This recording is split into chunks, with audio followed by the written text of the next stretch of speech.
He was already halfway up the pull-down attic ladder when his phone started vibrating like it was angry at him. The screen lit up with a text from his bank, another overdraft warning, and the light from it shook on the drywall as his hands trembled. A cold Starbucks cup sat on the hallway table below, sweating through the cardboard sleeve, forgotten the moment he heard the drip. Not rain. Something else. Something steady, like a slow clock. Ethan pressed his shoulder into the ceiling hatch and pulled himself into the attic. The heat hit him first. Then the smell, sharp and wrong, like a stove left on but louder. He froze with one knee on a joist, insulation clinging to his jeans. A thin, gray pipe ran across the beams, and right beside it, he saw a dark line and a damp shine that shouldn't have been there. His thumb hovered over the screen. He didn't want to be dramatic. He didn't want another bill. But the smell filled his nose, and suddenly all he could think about was his daughter asleep in the back bedroom. He hit 911 before he could talk himself out of it. Ethan lived in a small ranch house on the east side of Columbus, Ohio, the kind of neighborhood where the lawns stayed mostly trimmed because people were trying to prove something to themselves.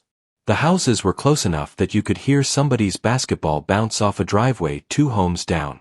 In better years, Ethan liked that. It made the place feel alive. Lately, it just made him feel watched. The roof had started leaking 2 weeks ago. First it was a stain in the corner of the hallway ceiling, light brown like old tea. Then it was the drip, the annoying little sound that showed up right when the house finally got quiet. Ethan put a mixing bowl under it, then a towel, then another bowl when the first one filled faster than he expected. Every time he looked up at the ceiling he felt his chest tighten, like the house was keeping score. He worked maintenance for a property management company downtown, the kind of job where you're always fixing other people's problems while your own pile up at home. He used to be good at it. He still was, technically. But the last year had sanded him down. There was the divorce. The kind that didn't explode so much as slowly emptied the room, until one day there was nothing left but tired words and a silence neither of them knew how to fill. His ex, Marissa, lived 15 minutes away with her new routine and her new apartment that always seemed clean in the background of FaceTime calls. They shared their 8-year-old daughter, Lily, week on, week off. The schedule was fair on paper, but in Ethan's body it felt like whiplash. One week the house was full of cartoon noise and small questions and cereal bowls in the sink. The next week it was just Ethan and the hum of the fridge and his own footsteps, louder than they should have been. Money had gotten tight in a way that didn't feel temporary anymore. It wasn't one big disaster. It was small things stacking. The car needed tires. The electric bill jumped. The copay for Lily's allergy appointment.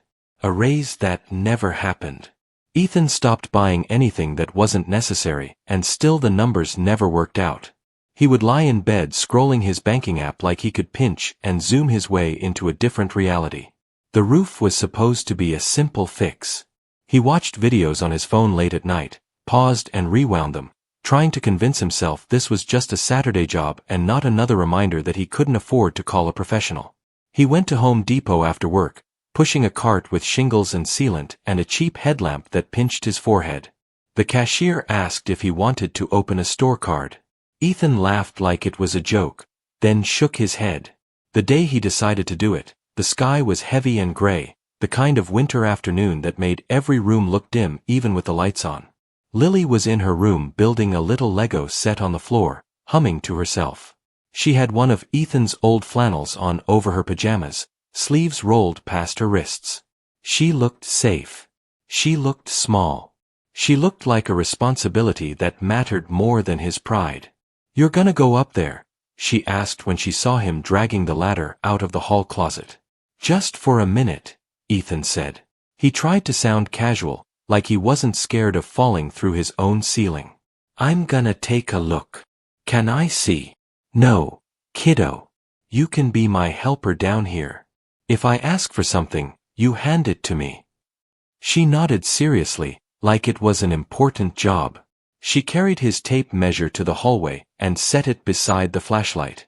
Ethan's throat tightened at the simple trust in her face. He climbed into the attic slowly. The air up there always felt like breathing through a blanket.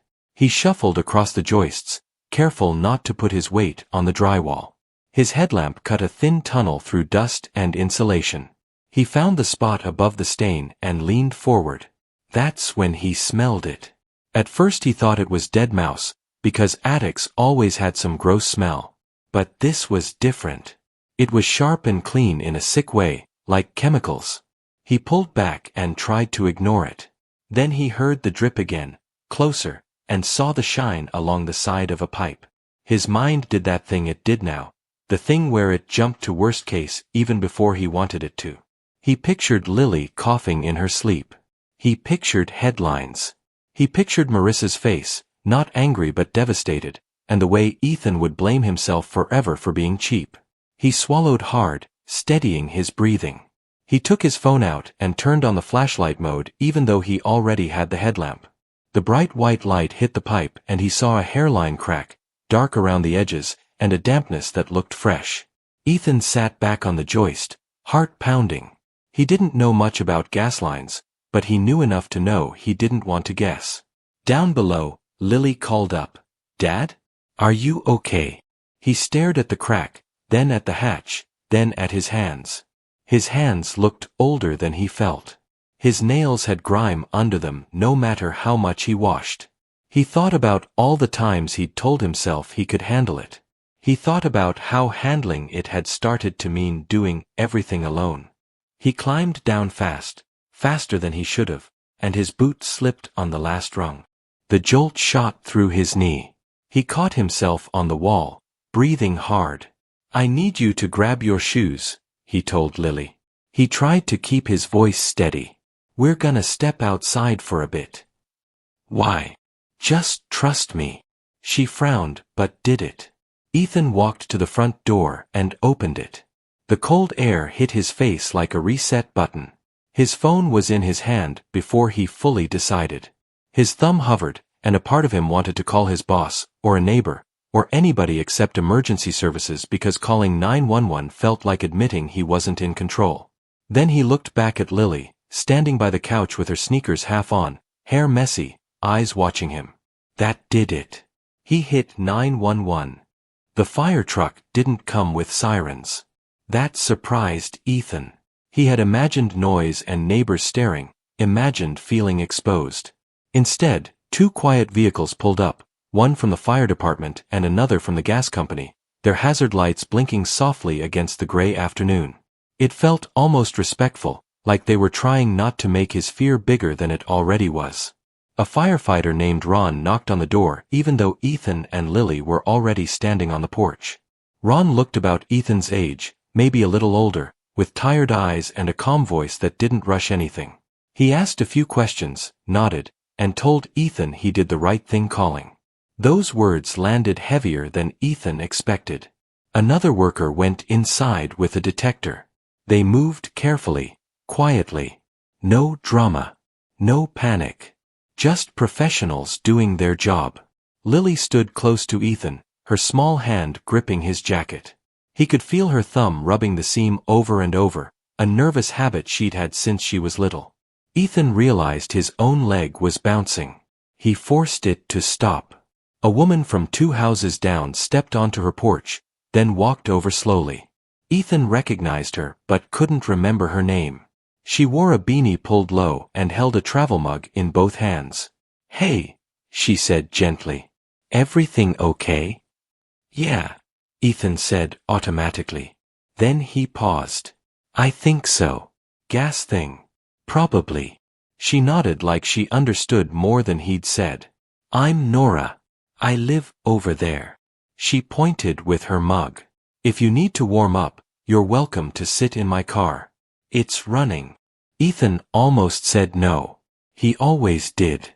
But the cold was getting into Lily's fingers, and pride felt less important than it used to. He thanked her, and they followed her across the sidewalk. Inside Nora's car, the heater hummed. Lily climbed into the back seat and pressed her hands to the vents, sighing in relief. Nora offered her a granola bar from the console. Lily looked at Ethan first. He nodded. "Thanks," Lily said, careful and polite. "No problem," Nora said. "I've got kids too." Snacks just live in here now. Ethan smiled despite himself. It felt strange, sitting in a neighbor's car, waiting while strangers checked his house. He felt exposed in a different way, like his life had cracked open the same way the pipe had. Ron came back out after a few minutes. He leaned down slightly so he was at Ethan's eye level. "You caught it early," he said. "Small leak. We've shut off the gas for now. You'll need a licensed tech to replace that section before it's turned back on." Ethan nodded, his brain already calculating numbers, already sinking. Ron must have seen it on his face. "Hey," Ron said. "Seriously, you did the right thing. A lot of people don't." "Yeah," Ethan said quietly. After the trucks left and the street returned to normal, Nora followed them back across the sidewalk. "You guys okay for tonight?" she asked. Ethan hesitated. "The heat's off until I get it fixed." She didn't miss a beat. "You can crash at my place if you want. Couch is ugly but comfortable. Or I've got space heaters." Ethan felt that familiar resistance rise up, the voice that said don't be a burden, don't owe anyone anything. He opened his mouth to refuse. Then Lily spoke first. "Dad," she said softly, "I don't want the house to be cold." That did it. Ethan exhaled.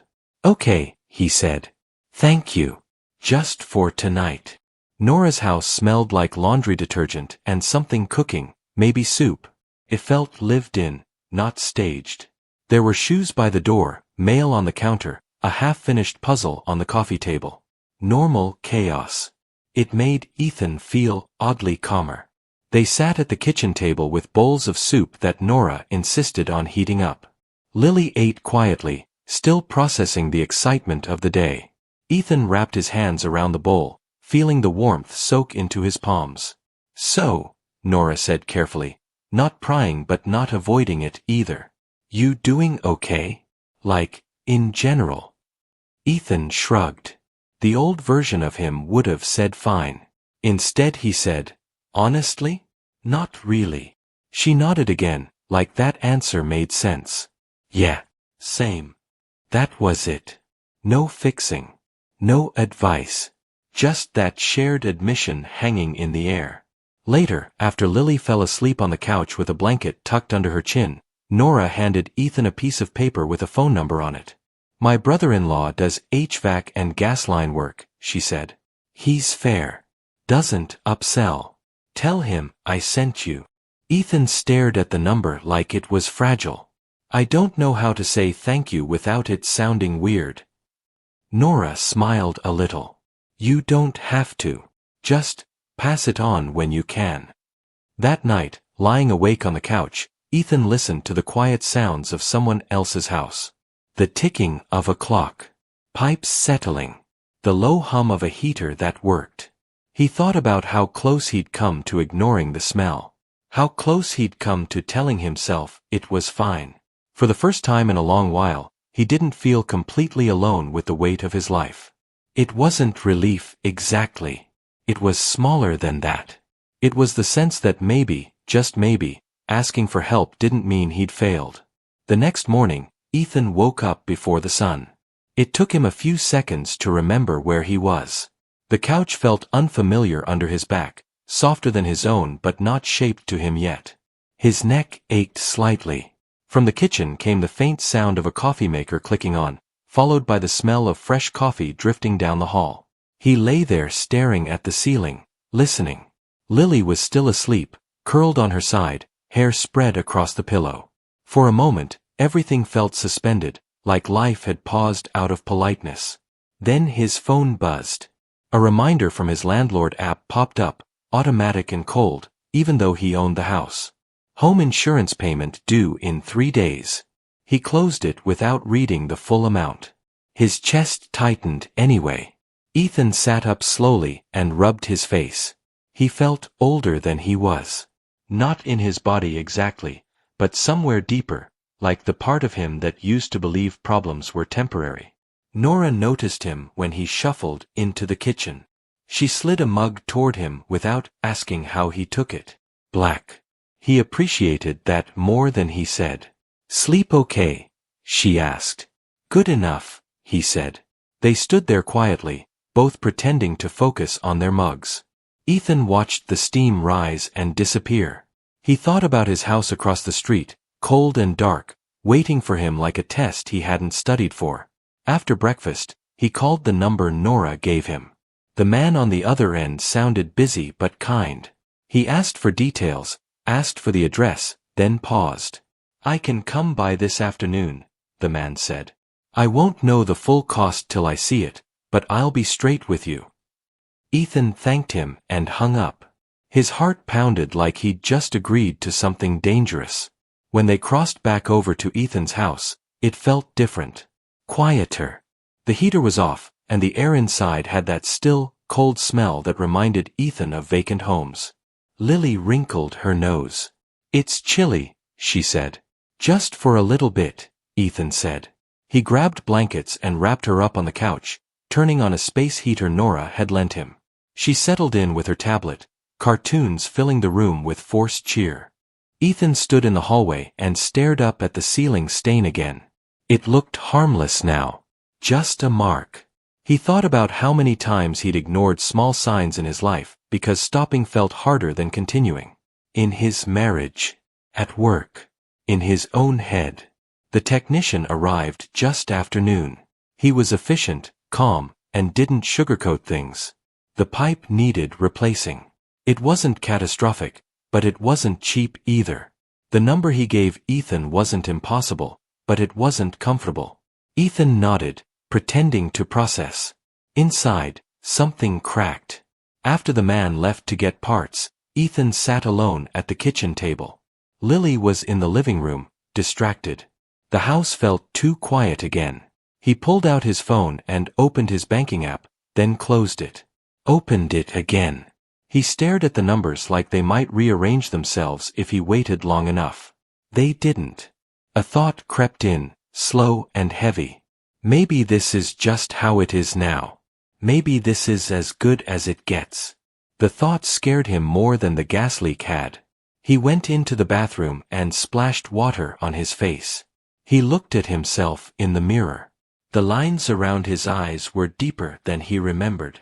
His shoulders slumped forward like he was bracing for impact that never came but was always expected. Why was it so hard to ask for help? He knew the answer, even if he didn't like it.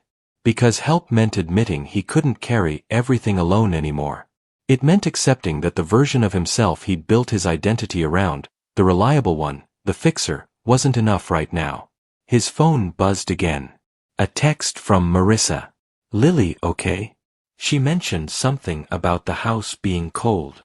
Ethan stared at the message. His instinct was to downplay it, to say everything was under control. He typed that sentence, then deleted it. Instead, he wrote, "There was a small gas leak. It's being fixed. She's safe." A pause. Then 3 dots appeared. "Do you need anything?" Marissa asked. Ethan swallowed. His hands shook slightly. He thought about all the times he'd insisted he was fine when he wasn't. All the distance that had grown from that habit. "I think I've got it," he typed. Then he stopped. He erased it. "Actually," he wrote slowly, "today's a bit rough." The reply came faster this time. "Okay. Thank you for telling me." That was it. No lecture. No blame. Just acknowledgement. Ethan leaned back in the chair and closed his eyes. He felt something loosen in his chest, like a knot finally giving up. When the technician returned and started the repair, Ethan stayed close, watching, asking questions, wanting to understand. Not because he needed control, but because he wanted to be present. To stop drifting through his own life. That evening, after the heat came back on and the house slowly warmed, Ethan sat on the couch next to Lily. She leaned against him, her head fitting perfectly under his chin. "Dad?" she asked. "Yeah. Are we okay?" Ethan thought about the question. He thought about the pipe, the money, the future that still felt uncertain. Then he thought about the call he'd made. The door he'd knocked on. The truth he'd finally told. "We're getting there," he said honestly. She nodded, satisfied. For the first time, Ethan believed his own words. The house didn't feel fixed all at once. Even after the technician left and the heat kicked back on, it took hours for the cold to fully leave the walls. Ethan noticed it in small ways. The air stopped biting his hands. The floors felt less sharp through his socks. The silence shifted from empty to calm. That night, after Lily went to bed, Ethan sat alone on the couch. The TV was off. The room was lit by a single lamp, the kind of yellow light that made everything look softer than it really was. He stared at the ceiling stain again. It was still there. The house wasn't suddenly perfect. Neither was his life. And that was okay. The bill sat on the kitchen counter, folded once, like it was trying not to take up too much space. Ethan didn't open it right away. He made a sandwich instead. He washed the dishes. He packed Lily's lunch for the next day. Ordinary things. Grounding things.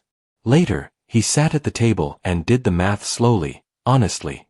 It wasn't good news, but it wasn't a dead end either. He'd have to stretch things. He'd have to say no to some stuff. He might even have to swallow his pride and ask for a payment plan. The idea still made his stomach twist, but it didn't feel like failure anymore. It felt like reality. The next morning, he walked Lily to the bus stop. The sky was pale and clear, the kind of winter blue that made the cold feel sharp but manageable. Parents stood in small clusters, half awake, holding travel mugs and phones. Ethan recognized most of them but had never really talked to any of them beyond polite nods. Nora was there too, her beanie pulled down, her hands wrapped around a coffee cup. She smiled when she saw them. "Heat's back?" she asked. "Yeah," Ethan said. "Pipes fixed. Thank you." "Seriously." She waved it off, but her smile stayed. "Any time." As the bus pulled up and Lily climbed aboard, she turned back and waved through the window. Ethan watched until the bus disappeared down the street, then stood there longer than necessary. The quiet didn't feel as heavy as it used to. At work that day, Ethan did something small but hard. During lunch, he knocked on his supervisor's office door. He didn't ask for a miracle. He didn't give a speech. He just explained his situation plainly and asked if there were any extra shifts or upcoming opportunities he could take on. His supervisor listened. That alone felt like progress. "I can't promise anything big," the man said, "but yeah, there might be something opening up. I'll keep you in mind." It wasn't a win. Not exactly. But it wasn't a wall either. That evening, Ethan stopped by Nora's house to return the space heater. She invited him in for a few minutes. They stood in the kitchen again, the same spot where he'd admitted he wasn't okay. "You look lighter," she said. "I don't feel fixed," Ethan replied. "But I feel less stuck." She nodded like that made perfect sense. After that, life didn't suddenly smooth out. There were still bills. Still quiet weeks without Lily. Still moments where Ethan caught himself holding his breath, waiting for the next thing to go wrong. But something had shifted. When the house made a noise at night, he didn't automatically assume disaster. When work felt overwhelming, he didn't swallow it whole. He called his sister one night, something he hadn't done in months, and told her how close he'd come to ignoring the smell in the attic. She went quiet, then thanked him for calling. On Lily's next visit, they painted over the ceiling stain together. It wasn't perfect. You could still see a faint shadow if you knew where to look. Lily dipped the roller too deep and splattered paint on the floor. They laughed. Ethan laughed harder than he expected. "Looks new," Lily said proudly. "Looks better," Ethan corrected gently. That felt more honest. One night, after Lily was asleep, Ethan sat on the front steps with a cup of coffee gone cold in his hands. The street was quiet. Porch lights glowed softly up and down the block. Somewhere, a dog barked once and stopped. He thought about the moment in the attic. The smell. The hesitation. How close he'd been to telling himself it wasn't a big deal. How easy it would have been to do nothing. Calling 911 hadn't just been about the gas. It had been the first time in a long while that he'd chosen safety over pride. Truth over pretending. Connection over isolation. Ethan knew there would be more moments like that ahead. More decisions where the easy thing would be to stay quiet and the harder thing would be to reach out. He finished his coffee and stood up, heading back inside. The house was warm. Not perfect. Just warm enough. As he turned off the light and walked down the hall, Ethan felt a quiet certainty settle in. Life hadn't changed because he fixed the roof. It changed because he stopped trying to fix everything alone. And that, he realized, was a small win worth holding on to.